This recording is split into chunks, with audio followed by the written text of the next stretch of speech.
Welcome to Coach's Corner.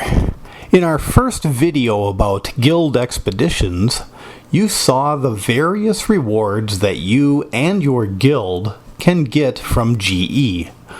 But to get those rewards, you have to complete the various encounters on the GE map. So today we're going to look at how to complete encounters that you face in GE. And we will go through the encounters in level 1. These are the first 4 encounters. There are 3 normal encounters, and the 4th is this gate, which is larger. The gates are always a little bit tougher than the 3 encounters before it, but don't worry, you can solve all of them. To complete level 1, you will need to solve 16 encounters. So let's begin.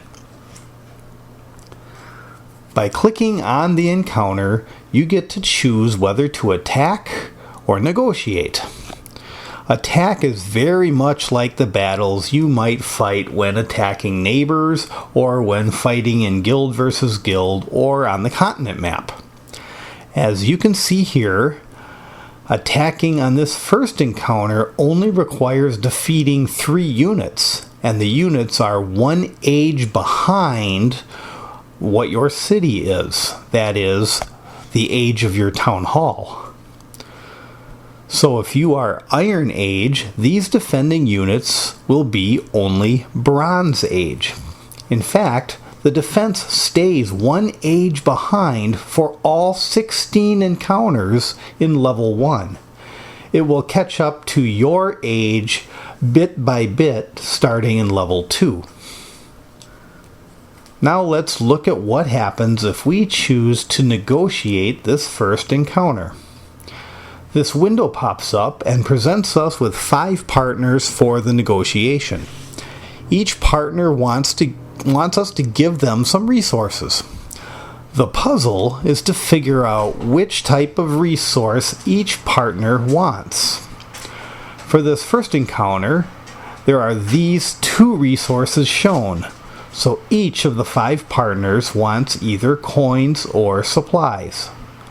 This example is from Progressive Era, so each partner will want either 150 coins or 150 supplies. If your city is in a lower age, the amount of coins or supplies that the partners want will be smaller. You can offer either the coins or supplies to each partner. I could offer coins to some and supplies to others. But in this city, I have plenty of coins, so I'm going to choose to offer coins to each partner first. The green check mark means that this partner will accept the coins. The red boxes means there are no more partners that want coins. Because coins and supplies are the only options for resources in this particular encounter, this means the other partners will each want supplies. So for round 2, we will offer supplies to the remaining partners. And they accepted what was offered now. So the first encounter is now complete. As you saw in the previous video, my guild will get points, and I win this treasure chest, and if I have a Temple of Relics, sometimes a relic will appear and give me an additional reward.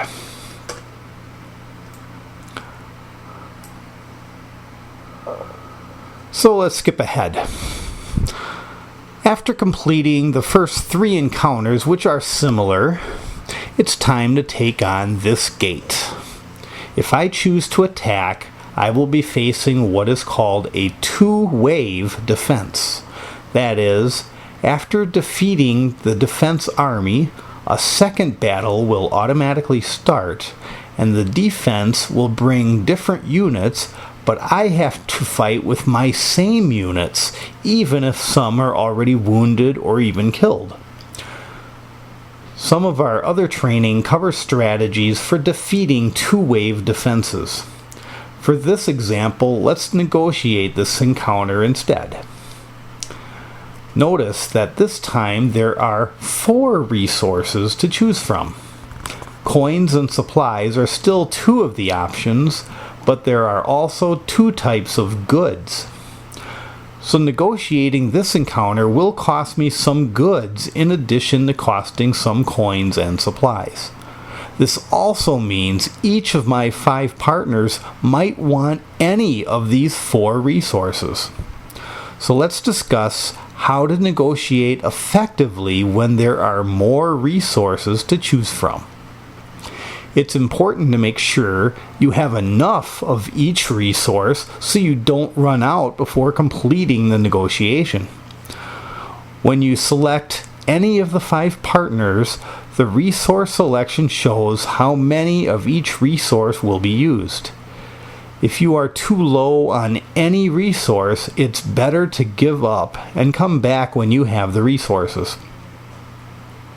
The goal, of course, is to minimize the number of rounds of negotiation.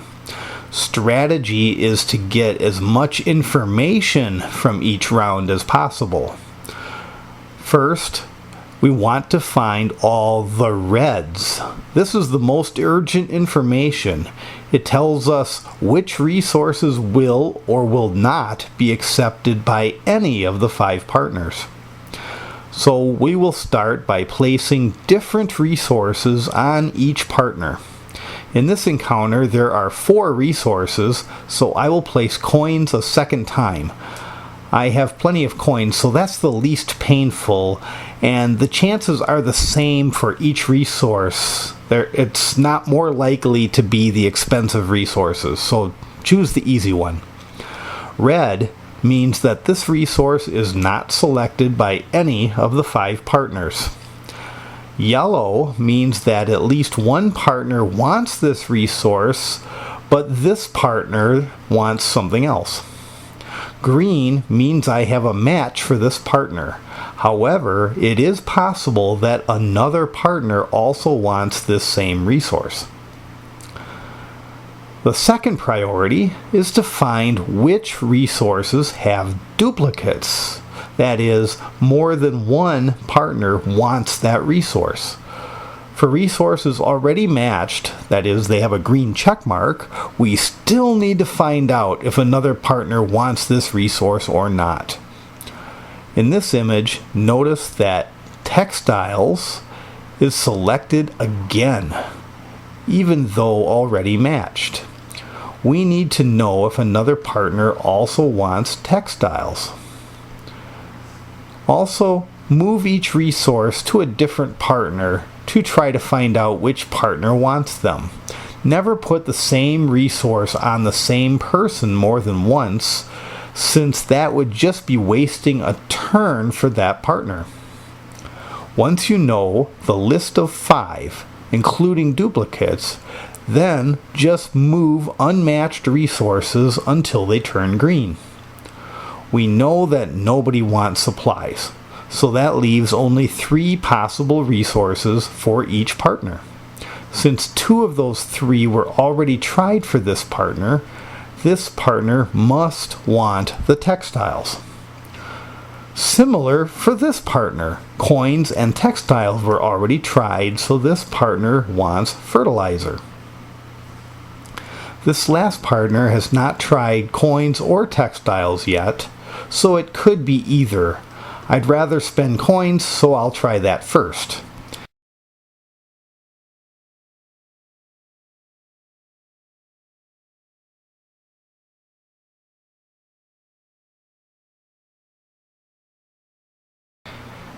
And got lucky this time, all 5 match. So, okay, we've got that first gate completed. As we continue, the encounters get tougher. If you choose to attack, the number of units and the defense boost will increase. When you negotiate, there will be more and more resources to choose from. The most common GE question I get is, when should I battle and when should I negotiate? Fortunately, it does not cost an attempt to view the defense armies and their boost. If you are a fighter, try to minimize negotiating. You learn to fight in GE, you get tower points, and you save those goods and other resources. Don't be afraid to lose some attempts. But once you know you will lose, surrender before you lose too many units. Try to win by fighting, but it is okay to finally negotiate if you just can't seem to defeat an army with the units and boost that you have. You might also negotiate if you have a limited number of unattached units and do not want to risk losing them in battle. There is no formula for when to negotiate, but here are some considerations to help in deciding. A. Boost. Is my boost enough considering the boost of the defense? Balance. Can I place an army that will match up well against both the first wave and the second wave? Bonuses. How many defense units in each wave have bonuses against my units? Ballistics. If one or both waves of the defense have a lot of long-range units, can I get to them without losing too many units? And finally, both. Can I defeat the first wave with minimal damage such that I can still defeat the second wave? Consider these things. Battle if you can, negotiate if you must.